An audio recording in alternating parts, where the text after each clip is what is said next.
का सुखलिका पराधन खलूं का राजसा सुत्रा सुखी सागर राजसा सूर्या धूम रानी बंधन की केतु परा सोविल अंतर भाषिनो तो स्वेरन उपगति आय्यानं तंगयनं परिचुरी अधिकरण एवे समानुतानि में संगीता हो किरण गमाय ते सुसान ते सनेया पदावंतम निमित्तानि सूर्यरश्मि सुसमानि नैवे गच्छै उन्मत्तम मग्गम त्रैगच्छै भगवान महावीर ने आपको बताया है कि जो व्यक्ति उन्माद की तरह चलता है नैवे गच्छै उन्मत्तम मग्गम त्रैगच्छै तो भगवान महावीर ने आपको कहा है उनका उन्माद में चलने वाला विकृत मार्ग में चलने वाला व्यक्ति चाहता है कि मैं सिद्धता को प्राप्त करूं कर्मों को पका लूं।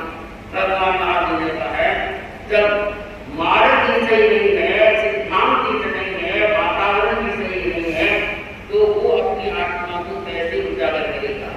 क्योंकि भगवान महावीर ने कहा है छिन्नाय छिन्नैः हर आदमी चाहता है कि मेरे को सुख प्राप्त हो सुख प्राप्त होता है तो व्यक्ति सोचता है सब कुछ मेरे को उपलब्ध हो जाएगा। पर भगवान महावीर ने आगे में कहा है कि ये कानून धर्म करेंगे क्या करेंगे तब करेंगे क्योंकि मन है हमारा तन धन मन तीन चीजें होती है। तो भगवान ने कहा है सबसे बड़ा मन है वो महान है क्योंकि मन ही हमें मोक्ष की ओर ले जाने वाला है और मन ही हमें संसार का कारण बनता है।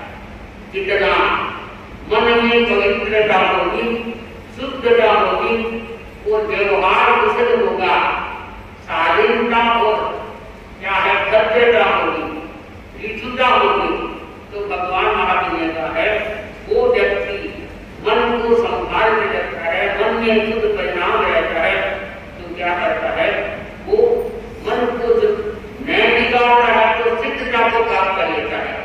वो जब क्या है भगवान ने कहा है कि मन बिगड़ जाता है मन मुश्किल से क्या है कहते हैं कि मैं तो मन को काबू में नहीं कर सकता तो फिर उनको क्या है कि मोक्ष का स्थान भी मिलना बड़ा कठिन है प्राप्त नहीं कर सकता। परंतु भगवान महावीर ने जैसे बताया है कि व्यक्ति सोचता है चिंतन करता है मंथन करता है कि मेरे पास कैसा हो गया तो सब कुछ उपलब्ध है। तो कहा गया है कि कैसा है वो सुविधा दे सकता है पर सलामत नहीं देगा। कैसा है वो सुविधा दे सकता है पर सलामत नहीं देगा। आपको ये ध्यान देना है कि पुण्य है निरंतर है तो वहां सुविधा भी देगा तो सलामत भी देगा। तो हम क्या है ऐसा ही कार्य करें जिससे हमारी निर्जरा का स्थान हमें उपलब्ध होता रहे और जितना हम निर्जरा की ओर प्रस्थान करेंगे संभव है वो हमारे कर्मों को रुकता रहेगा। आने में क्या है आगे गतिमान नहीं करने देगा तो निर्जरा होती रहेगी। और भगवान महावीर ने कहा है विचरते निर्जरा व्यक्ति होता है तो पुण्य की प्रबंधता अपने आप हो जाती है। भगवान महावीर ने भगवती सूत्र ने कहा है आगमों ने बताया है कि व्यक्ति प्रमादी पुरुष होता है उनको चारों ओर से भय ही भय रहता है निर्भय नहीं रह सकता अभय भी नहीं रह सकता। क्यों कि उनका परमार्थ का अर्थ आवेशन कर रहा है सेवन प्रमाद का कर रहा है।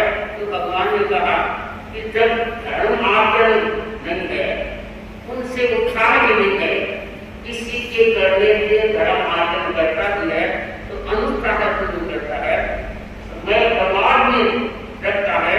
तो भगवान महावीर ने कहा है वो ज्यादा अशुभ प्रयोग में ही प्रवृत्ता रखता है। जितना हमारा अशुभ प्रवृत्ति रहेगी तो व्यक्ति न तो कर्मों की उत्तीर्णा कर सकेगा और न संकलन का क्योंकि कर्मों की उपेक्षा वो भी आत्मा कर सकती है जो क्या है धर्म के मर्म को समझ के उन मार्ग पर प्रस्थान करता है, गतिमान होता है, तो अशुभ कर्मों को भी शुद्ध में संक्रमित कर देता है। भगवान ने कहा हे आत्मा प्रमाद से करो एकलत संयम को मार, जितनी एकलता होगी विपरीत अवस्था को उतना ही छोड़ेगा, क्योंकि एक होता है अनुकूल, एक होता है प्रतिकूल। तो व्यक्ति प्रतिकूलता में चलेगा, धर्म के मर्म को सिद्धांत को नहीं समझेगा, उनका अनुसरण भी नहीं करेगा, तो भगवान आपने लिखा है कि वो अशुभ कर्मों का आचरण नहीं कर सकेगा, वो नए शुभ रूप में परिवर्तित कर सकेगा। इसलिए भगवान आपने बहुत ही सुंदरता है कि हे भव्य आत्मा जीवन को पवित्र बनाने के लिए, जीवन को उज्जवल बनाने के लिए, जीवन को सार्थक बनाने के लिए धर्म के मर्म को समझना होता है। तो आत्मा निज हित को सोचती है और पराये हित को भी सामती है, सोचती है, वो भी व्यक्ति अपना शुद्धता कर लेता है, संपूर्ण काम सिद्ध कर लेता है, तो पराये काम को भी सिद्ध कर देता है। वो आत्मा उज्जवलता को प्राप्त कर सकता है, तो जीवन के संग्राम में अवतीर्ण होकर अपनी आत्मा का उत्थान और कल्याण कर सकता है। ऐसा भगवान आपने कहा है कि हे भव्य आत्मा जीवन का विस्तार करने के लिए, जीवन की उज्जवलता के लिए हमें क्या है आत्मविश्वास रखना होगा और मन को समझ के एकाग्र करना होगा। कैसे?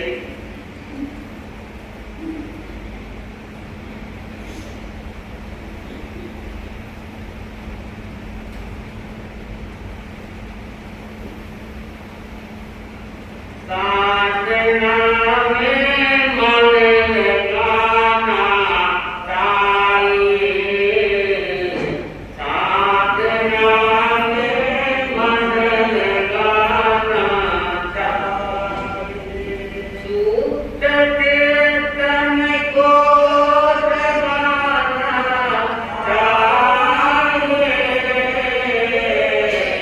साधना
जाए तो भगवान महावीर ने कहा है वो व्यक्ति काम क्रोध प्रति कंट्रोल कर सकता है और ममता को छोड़ के समता में परिवर्तित कर सकता है।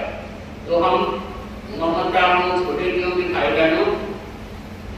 ममता है, शुद्ध विचार है, भावों का तो फर्क होता ही होता है, परंतु दिशाओं का भी बोध किया गया है कि व्यक्ति किस दिशा में आज का जैसे आपको विशेष की बताएंगे अगर आपका तो विश्लेषण करेंगे। कहने का मतलब है कि पुराने लोग तो पहले से जानते चाहे आपका ये वास्तु शास्त्र न बने चाहे वो ज्योतिषी के पास न जाए पर उनकी प्रवृत्तियां ही ऐसी थी कि धूप को देख लिया तो बता देते कि 12 बजे का समय है इतनी धूप आई है बड़ी की जरूरत नहीं। तो कौन सी बात परंतु उनको ये ज्ञान रहता था वो ध्यान करते जानकारी करते। आज हम क्या है इनको हम उधरे हैं और व्यक्ति देवों की शामिल कर रहा है। तो हम देवों की के साथ में आत्मकल्याण के लिए आत्म साधना के लिए इनके निर्माण के लिए हमें आगे बढ़ना है और अपने जीवन को जड़ बनाना है। इसी कामना से मैं अपनी बात को नहीं आगे अपनी बात को विराम अब साथी गोविंदा जी ने वो अपनी बात को